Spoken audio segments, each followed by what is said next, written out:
Hello student, welcome to our YouTube channel. This is English classes by Preeti ma'am. So today we are going to start our topic that is of important questions of noun cases. Noun cases के आज हम important question करने वाले हैं. Previous class में हमने noun cases को अच्छे से डिटेल में पढ़ा था. Let's start with the first question. और ये सभी क्वेश्चन क्या रहने वाले हैं? इंपॉर्टेंट क्वेश्चंस रहने वाले हैं आपके लिए एग्जाम पॉइंट ऑफ व्यू से. Let's start with the first question. और ये क्वेश्चंस हैं आपके मिक्स रहने वाले हैं, कुछ फिलअप के हैं और किसी में आपको नाउन केस को आइडेंटिफाई करना है. आप साथ साथ हमारे साथ आप प्रैक्टिस भी कर सकते हैं अपनी नोटबुक में. Let's start with the first sentence. Rahul pledge cricket every day. यहाँ पे हमने क्या कर रखा है? राहुल को अंडरलाइन कर रखा है. क्वेश्चन देखते हैं. पहले हमें क्वेश्चन ध्यान से पढ़ना होता है कॉम्पिटिटिव एग्जाम्स में भी या किसी भी एग्जाम में, और क्वेश्चन को देख के ही हम आंसर करते हैं. कई बार ये बच्चे क्या होते हैं, बहुत जल्दी में क्वेश्चंस को रीड नहीं करते प्रॉपरली और फिर उनका जो आंसर हो जाता है कई बार रॉन्ग हो जाता है. तो क्वेश्चन है identify the noun cases of underlined word. जो अंडरलाइन वर्ड है उनका नाउन केस हमें बताना है. Let's see with the first sentence. Let's start. Rahul pledge cricket every day. अब राहुल को यहाँ अंडरलाइन किया गया है. अब राहुल है, नाउन है. All naming words are called noun. तो राहुल नाउन है, तो ये किस तरह काम कर रहा है? ये एज अ सब्जेक्ट वर्क कर रहा है. तो ये हमारा कौन सा केस हो गया? या तो सब्जेक्टिव केस लिख सकते हैं हम इसको, या फिर हम इसको क्या नाम दे सकते हैं? Nominative case. We can call it nominative case. In first sentence Rahul is nominative case, या सब्जेक्टिव केस भी हम इसको बोल सकते हैं क्योंकि राहुल सब्जेक्ट की तरह काम कर रहा है. Come to the next sentence. The teacher scolded Aman. Aman is also a name. All naming words are called noun. तो अमन भी नाउन है, लेकिन ये कौन सा केस है? नॉमिनेटिव है, ऑब्जेक्टिव है, पोजेसिव है, वोकेटिव है. अब टीचर स्कोल्डेड अमन. स्कोल्डेड क्या है? वर्ब है हमारी, और जब वर्ब के बाद क्या आता है? सीधा ऑब्जेक्ट आता है. तो अमन यहाँ पे ऑब्जेक्ट का रोल प्ले कर रहा है. That's why Aman is called objective case. क्या बोलेंगे इसको हम? ऑब्जेक्टिव केस बोलेंगे. नाउन का ऑब्जेक्टिव केस क्या है? अमन है. ठीक है, वर्ब का ऑब्जेक्ट है अमन. ठीक. नेक्स्ट सेंटेंस देखते हैं. ये आपके लिए नया होगा या सुन भी रखा है आपने, तो भी आप ध्यान से सुनेंगे. O friends be careful. Friends, friends भी नाउन है. ठीक है, किसी को भी हम बुलाते हैं बोल के, नाम लेके, तो वो नाउन होता है. फ्रेंड्स, ओ फ्रेंड्स. लेकिन यहाँ पे क्या शो हो रहा है? ओ फ्रेंड्स बी केयरफुल. किसी को हम एड्रेस कर रहे हैं. व्हेन वी एड्रेस समवन या समथिंग, जब हम किसी को एड्रेस करते हैं, दैट इज नाउन. और वो कौन सा केस होगा हमारा? वोकेटिव केस होगा. ये ध्यान से देख लेंगे ये सेंटेंस. Vocative case.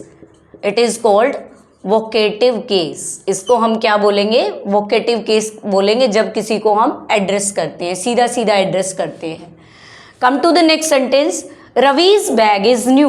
रवीज को अंडरलाइन किया है. मैंने बताया था अपोस्ट्रोफी एस हो तो वो क्या शो करता है? पोजेशन शो करता है, ऑनरशिप शो करता है. जब ऑनरशिप शो करता है या पोजेशन दिखाता है, that is called possessive case. तो इसका आंसर क्या हो जाएगा हमारा? पोजेसिव केस हो जाएगा ये हमारा. Come to the next sentence. Meena cooked lunch. अब मीना यहाँ पे एज अ सब्जेक्ट वर्क कर रही है. तो सब्जेक्ट की तरह जो नाउन काम करता है, that is called subjective case या नॉमिनेटिव केस. इसको हम क्या बोलेंगे? Nominative case. अब मीना क्या हो गई? नॉमिनेटिव केस हो गई. Come to the next sentence, that is six sentence. This is Neha's bicycle. ये नेहा की बाइसिकल है. जिस सेंटेंस में ऑनरशिप शो किया जाए या पोजेशन शो किया जाए, उसको हम क्या बोलते हैं? Possessive case. क्या बोलेंगे? पोजेसिव केस बोलेंगे.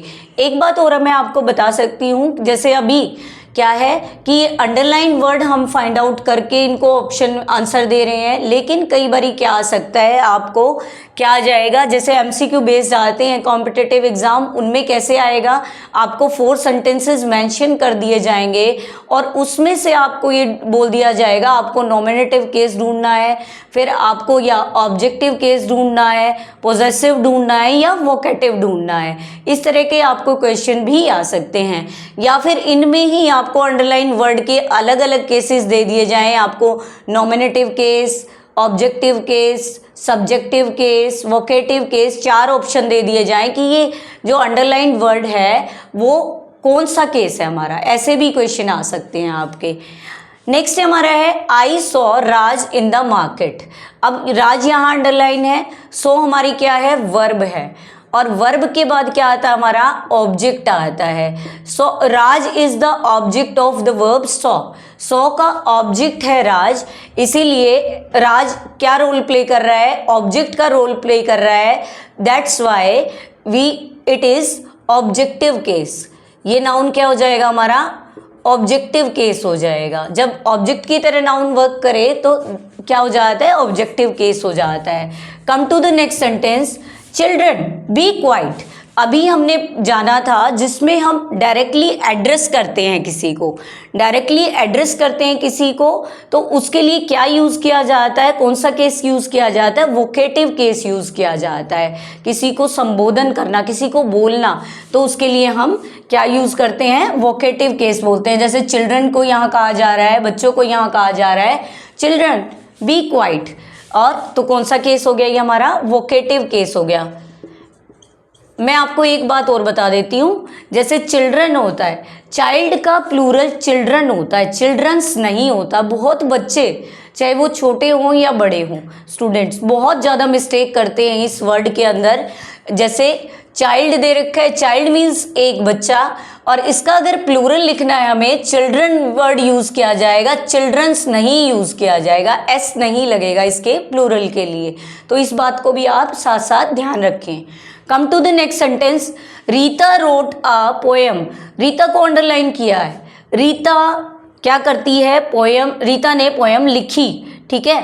रीता किसकी तरह काम कर रही है, एज अ सब्जेक्ट करता है रीता, यानी एक्शन को परफॉर्म करने वाली है रीता, ठीक है। जब एक्शन परफॉर्मिंग जो भी हो तो उसको क्या कहा जाता है, सब्जेक्टिव केस या नॉमिनेटिव केस।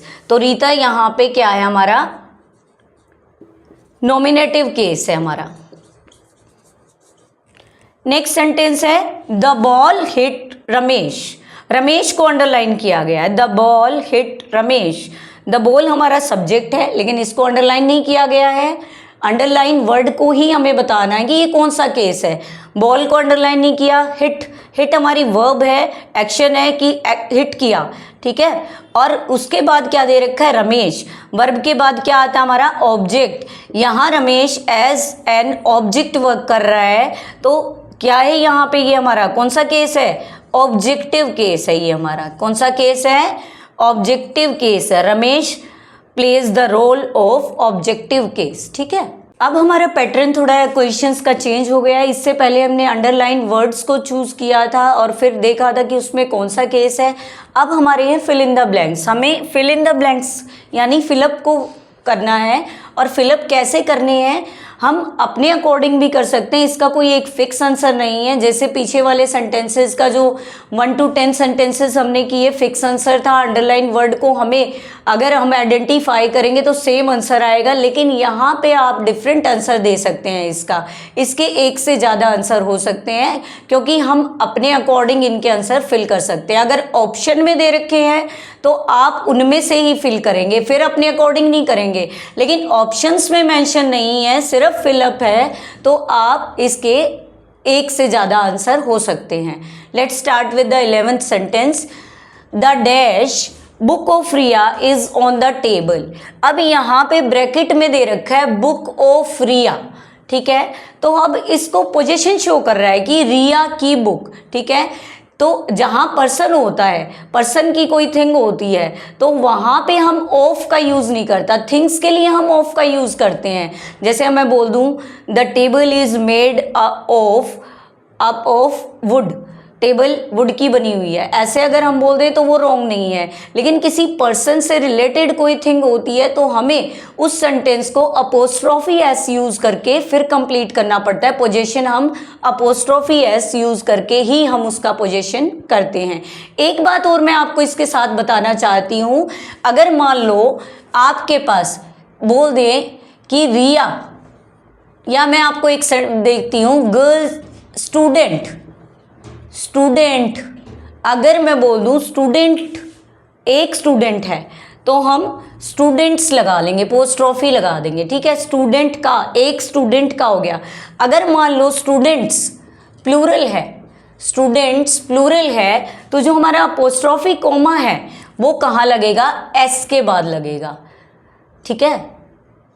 वो हमारा एस से पहले नहीं लगेगा। सिंगुलर है तो एस से पहले कोमा लगेगा, प्लूरल है तो हमारा एस के बाद लगेगा, ठीक है। Come to the next sentence then, ये तो अभी हमारा हुआ नहीं है, पहले इसको करते हैं। Book of Riya, book of Riya को हम कैसे प्रोनाउंस कर सकते हैं, द रियाज बुक, रिया की बुक टेबल पे है, ठीक है।